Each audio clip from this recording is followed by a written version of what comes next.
You trusted them. You saw the signs, but you ignored them. And when the knife finally went in, you pretended to be surprised. But you weren't surprised. You were just hoping you were wrong.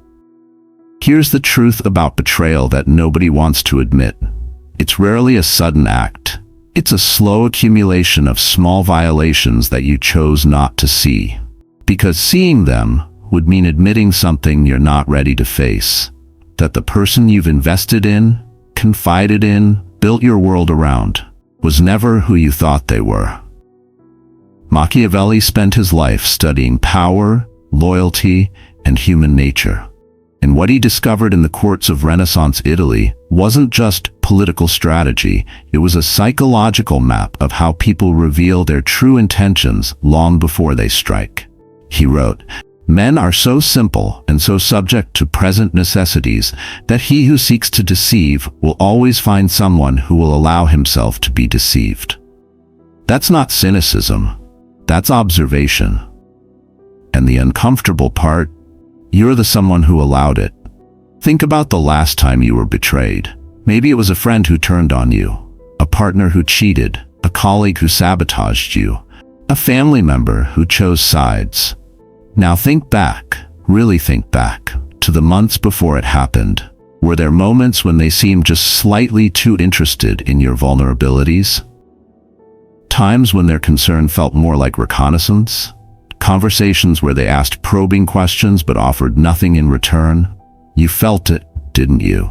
That subtle wrongness, that quiet alarm bell in your gut that you silenced with rationalization. I'm being paranoid. I'm overthinking. They would never do that to me. But they did. And here's the part that keeps you up at night. You knew. Some part of you always knew. Because betrayal doesn't come out of nowhere. It announces itself in whispers long before it screams. The problem isn't that you can't recognize betrayal. The problem is that you've been taught to ignore your instincts in favor of hoping for the best. You've been conditioned to call vigilance cynicism and awareness negativity. So today, we're going to talk about the 7 warning signs that someone is preparing to betray you. Not to make you paranoid, but to make you powerful. 1. The excessive flatterer. Machiavelli warned that flatterers are best avoided. But not because flattery itself is dangerous, because excessive flattery is a tool. It's how someone disarms you before they disassemble you. Pay attention to the person who praises you constantly, but never substantively. They tell you you're brilliant, but they can't name a single specific thing you've done well. They say you're irreplaceable, but they're quietly learning everything you know. They build you up in public and study your weaknesses in private.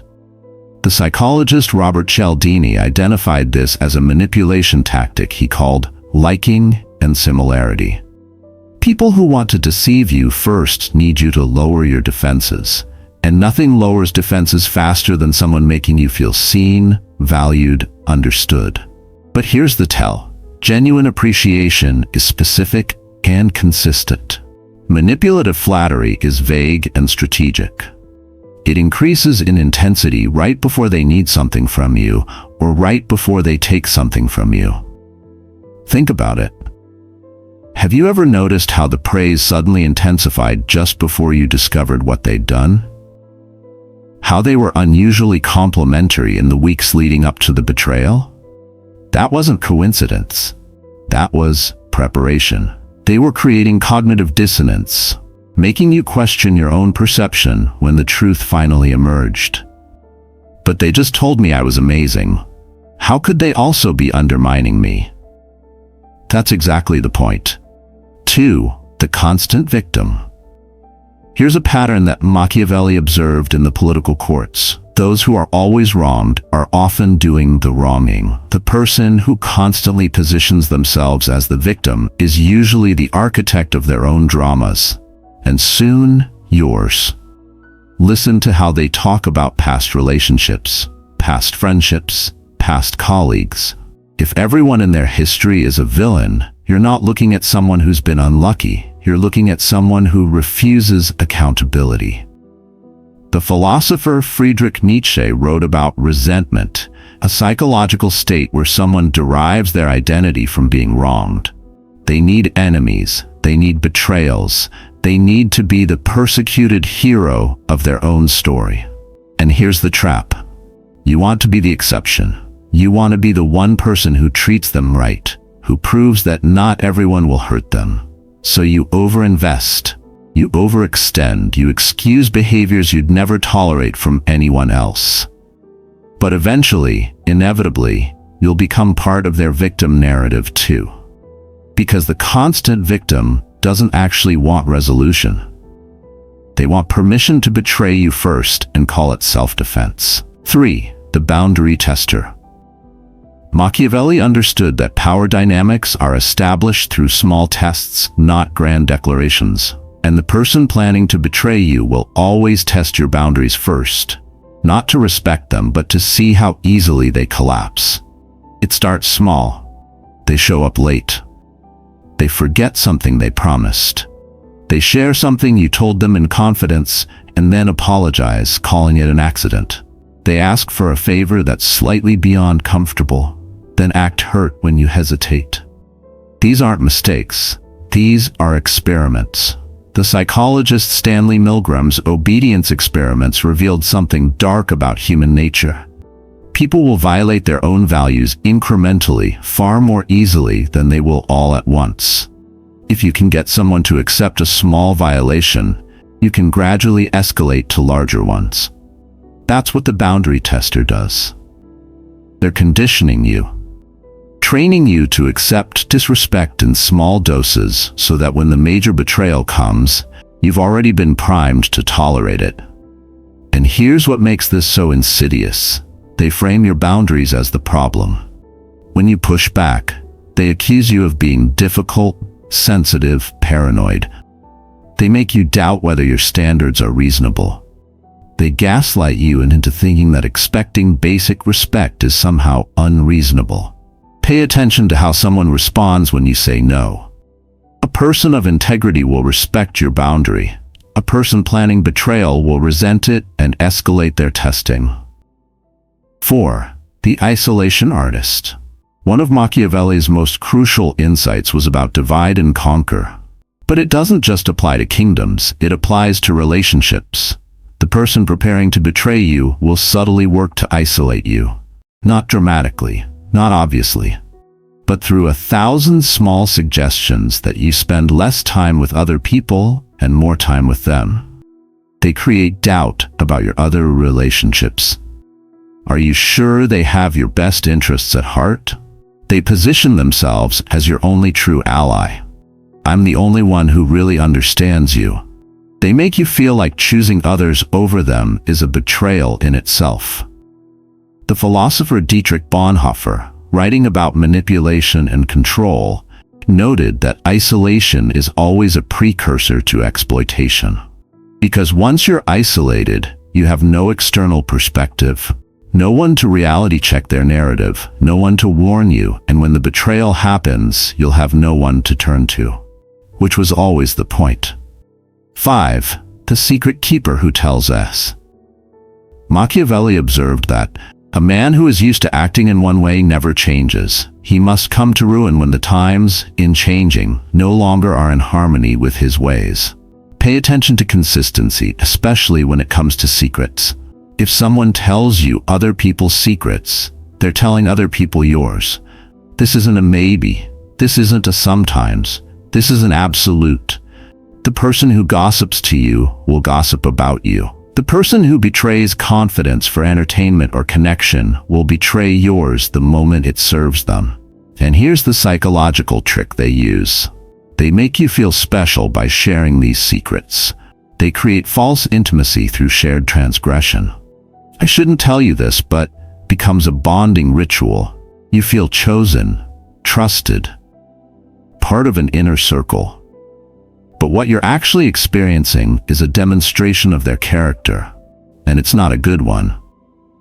The ancient Stoics had a practice called negative visualization, imagining worst-case scenarios to prepare emotionally.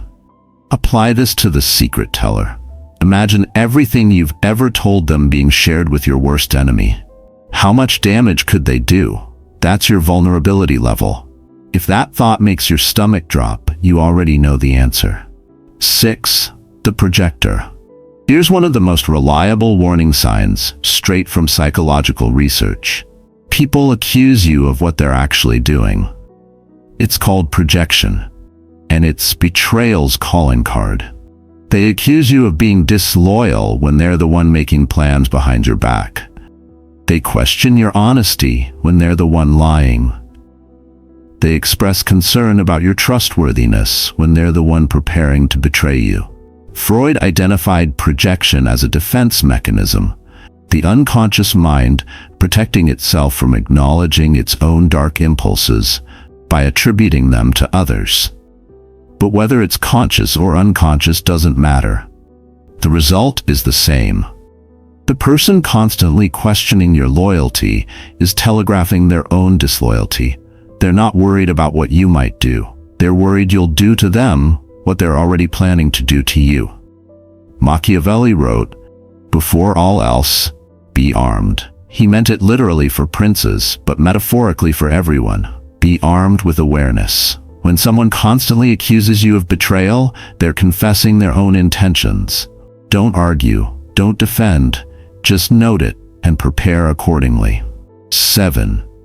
The convenient moralist. The final sign is perhaps the most revealing.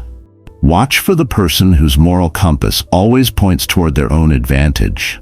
They have strong principles about honesty, except when lying benefits them. They value loyalty, except when disloyalty serves their interests. They speak passionately about integrity, right up until integrity becomes inconvenient.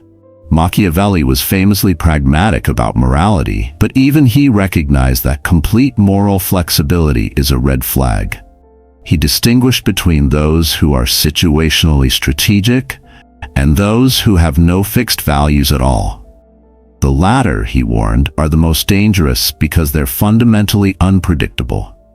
The convenient moralist uses principles as weapons when they want to control you and discards them as obstacles when they want freedom.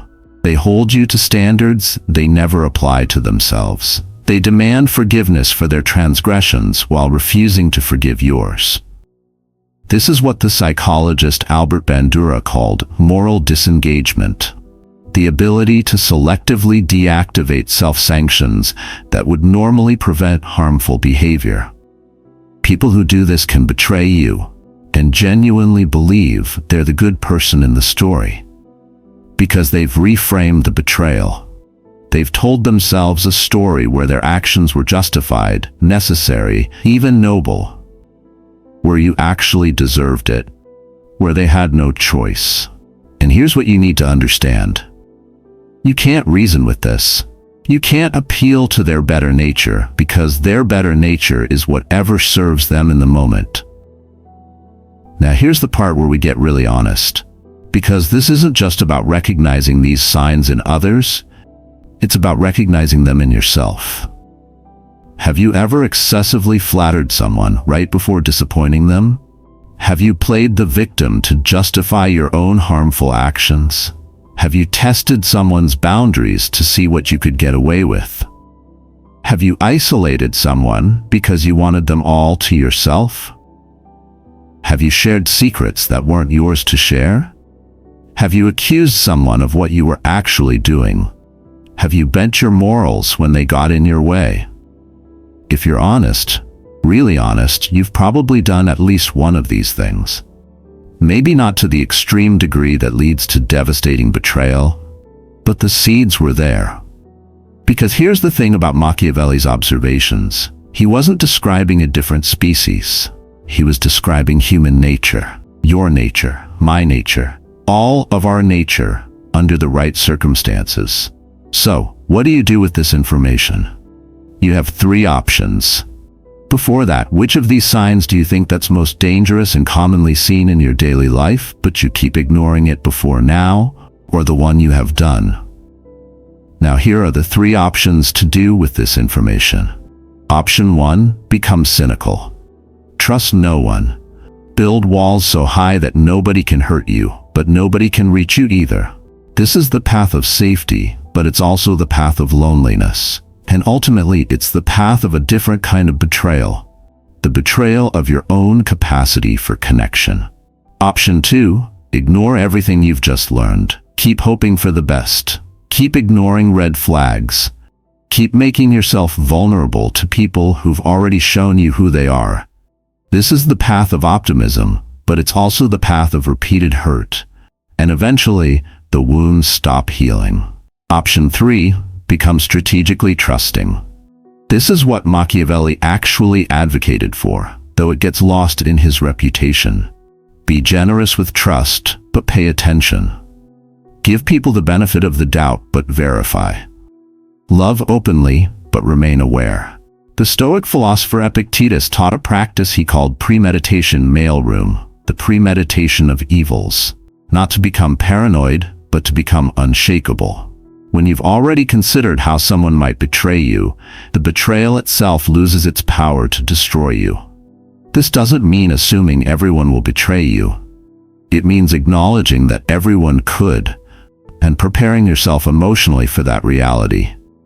It means trusting people while still maintaining your independence, your other relationships, your boundaries, your standards. It means recognizing these 7 signs not as proof that humanity is terrible, but as tools for discernment. Because the opposite of betrayal isn't blind trust, it's wise trust, earned trust, mutual trust. Machiavelli's actual lesson wasn't trust no one, it was understand everyone. He studied human nature not to condemn it, but to navigate it, not to make you afraid, but to make you aware. The 7 signs we've covered aren't about turning you into someone who sees enemies everywhere.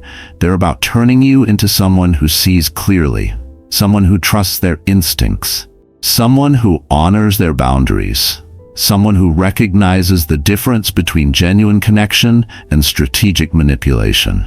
Because here's what I want you to understand. The person worth having in your life won't display these signs. The person worth your trust won't test your boundaries. They'll respect them. Won't isolate you. They'll encourage your other connections. Won't project their darkness onto you. They'll own their shadows. Won't conveniently adjust their morals. They'll have principles that hold even when it's hard. And when you stop accepting less than this, something shifts.